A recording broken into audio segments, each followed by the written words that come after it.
Polres Tanggamus mengamankan kedua pelaku pembunuhan Pasutri Rohimi, 54, dan Suryanti, 48, warga Pekon Weipring, Kecamatan Pugung, Kabupaten Tanggamus, Lampung. Kedua pelaku pembunuhan Pasutri di Tanggamus ialah Aman Atmajaya, 34, dan Ari Jupen Anggara, 30. Kabid Humas Polda Lampung, Kombes Pol Yuni Iswandari Yuyun mengatakan, pelaku pembunuhan Pasutri tersebut kini telah diciduk petugas setelah menghabisi nyawa korban.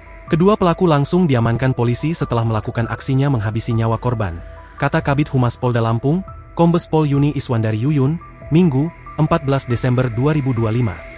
Sebelumnya, Pasutri di Tanggamus ini ditemukan meninggal terbunuh di dalam rumahnya pada Minggu dini hari, 14 Desember 2025, dengan kondisi bersimbah darah. Kedua pelaku pembunuhan ternyata merupakan tetangga korban yang rumahnya berdekatan. Para pelaku pembunuhan ternyata juga merupakan teman dari anak korban, dan dengan kedekatan tersebut, membuat pelaku mengetahui kondisi rumah korban. Korban memiliki satu orang anak laki-laki dan pelaku ini merupakan teman-teman dari anak korban dan juga bertetangga dengan korban, kata Yuni. Dua pelaku tega menghabisi nyawa Pasutri tersebut diduga berniat mencuri di rumah korban. Namun aksi kedua pelaku pembunuhan dipergoki korban. Download Tribun X sekarang, menghadirkan lokal menjadi Indonesia.